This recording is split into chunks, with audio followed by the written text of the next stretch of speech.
Salut, je ne suis pas Andrzej et ceci n'est pas une Husqvarna Svartpilen 401.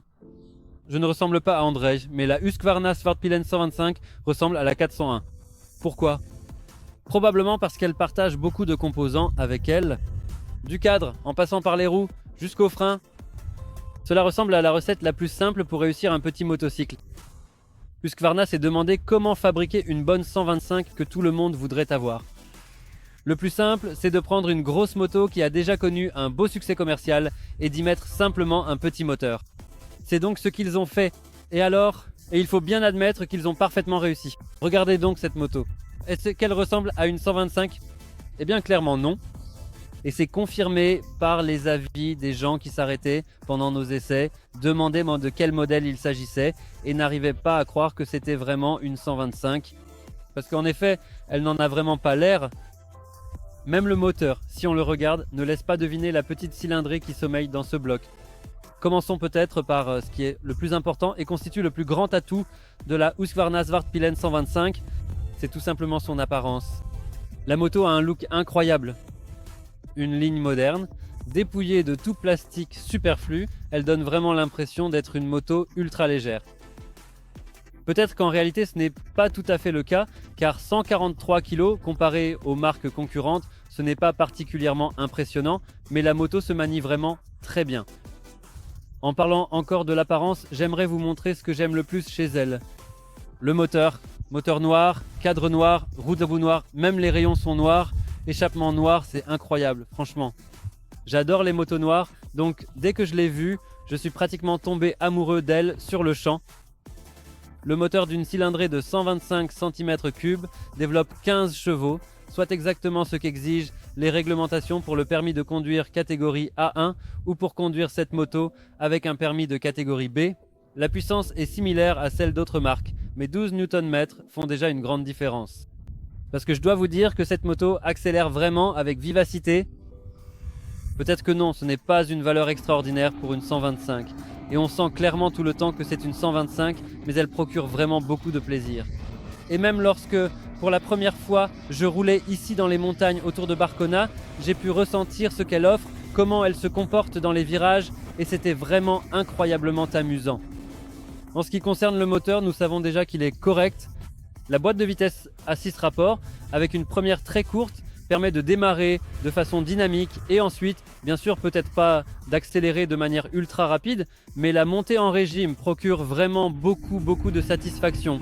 Même pour les personnes qui, comme moi, n'ont pas beaucoup d'expérience avec les motos de route, elle fait vraiment largement le travail et on peut sans problème prendre beaucoup de plaisir à rouler, surtout en ville.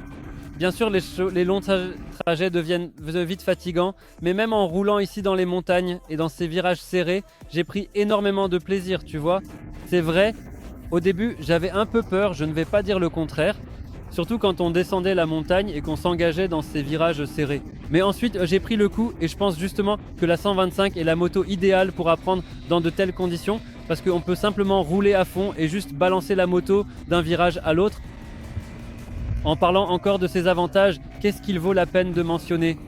Eh bien avant tout, les freins, vous ne le voyez pas de ce côté, car le disque de frein est de l'autre côté, mais il est vraiment imposant, 320 mm, un frein bibre à 4 pistons, exactement le même que l'on trouve sur la Husqvarna 401 Svartpilen. Il fait un travail incroyable. Je n'ai eu aucun problème ici pour tenter un petit stoppie, donc je pense qu'Andrzej ferait des merveilles. À l'arrière, on trouve un étrier flottant à un piston avec un disque de 230 mm. Puisque nous parlons déjà des freins, il vaut également la peine de mentionner le système ABS qui est fourni par Bosch. Il possède deux modes. Dans le premier mode, le mode standard, l'ABS fonctionne bien sûr à l'avant et à l'arrière. En revanche, en mode supermoto, on désactive l'ABS sur le frein arrière et on peut alors essayer de glisser un peu ou de prendre les virages en travers. C'est vraiment une fonction très sympa. Par rapport à la Husqvarna 401, la suspension diffère également car il n'y a aucun réglage possible à l'avant. À l'arrière, on peut seulement modifier la précharge, c'est-à-dire ce qu'on appelle le sag. Mais je pense que pour une moto de cette catégorie, il n'est vraiment pas nécessaire d'en avoir plus pour une utilisation quotidienne normale. Comme je l'ai dit, le plus grand atout de cette moto, c'est son apparence. À part ce support de plaque d'immatriculation affreux, que si je devais l'avoir dans mon garage, je réfléchirai certainement à quelque chose de plus intéressant ici, peut-être un petit support accessoire. Passons maintenant à la façon dont cette moto roule. Et bien pour une 125, elle roule très correctement.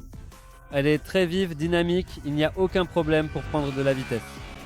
En ce qui concerne le fait de balancer la moto, oui, sa tenue de route dans les virages, il y a peut-être une légère sensation que cette moto a tendance à vouloir se redresser un peu, comme le dit Andrzej, un peu comme un culbuto. Mais ce qui est vraiment sympa ici, c'est cette partie profilée sur le réservoir, cet endroit qui permet de bien s'appuyer avec le genou en tournant de l'autre côté. Je ne sais pas si on fait ça sur les motos de route parce que je n'en ai pas beaucoup conduit, mais pour moi ça a marché aujourd'hui et je me suis senti vraiment en confiance avec ça. Donc pour résumer, si vous cherchez une moto de la catégorie 125 avec laquelle vous voulez commencer votre aventure avec de vraies motos, eh bien je pense que la Husqvarna Svartpilen est une moto parfaite pour cela.